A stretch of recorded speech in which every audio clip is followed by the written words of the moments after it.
मकर संक्रांती विशेष बनवूया तिळगुळ पोळी, अगदी काठोकाठ सारण भरलेली आणि टम्म फुगलेली। 2 कप पीठ घ्यायचं गव्हाचं, नंतर 2 चमचे बेसन पीठ घालायचं, चवीनुसार मीठ घालायचं, 1 चमचा तेल घालायचं, मिक्स करून घ्यायचं, नंतर पाणी घालायचं, मळून घ्यायची। नंतर सारण बनवण्यासाठी इथे मी 1 कप तीळ घेतले, ते चांगले भाजून घ्यायचे।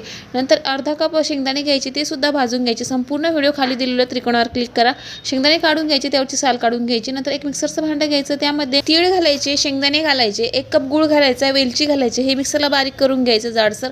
नंतर कणिक घ्यायची भिजून घेतलेली, नंतर त्याचा गोळा करायचा, अशा पद्धतीने बारीक करून घ्यायची। त्यामध्ये 2 चमचे इतकं सारण घालायचं तिळगुळाचं। नंतर घट्टसर कणकेचा गोळा एकदम मिळवून घ्यायचा अशा पद्धतीने, जेणेकरून सारण बाहेर येणार नाही। एकदा हाताच्या साहाय्याने परत पसरवून घ्यायचं, जेणेकरून संपूर्ण काठोकाठ आपले सारण पसरले जातं। हलक्या हाताने पोळी लाटून घ्यायची अशा पद्धतीने। नंतर एकीकडे पॅन गरम करायचा, त्यावरती अलटी पलटी करून तेल तूप लावून मस्त खुसखुशीत आपल्याला भाजून घ्यायची आहे। मस्त टम्म फुगलेली आपली तिळगुळाची पोळी तयार आहे। व्हिडिओ आवडल्यास लाईक शेअर सबस्क्राईब नक्की करा। धन्यवाद।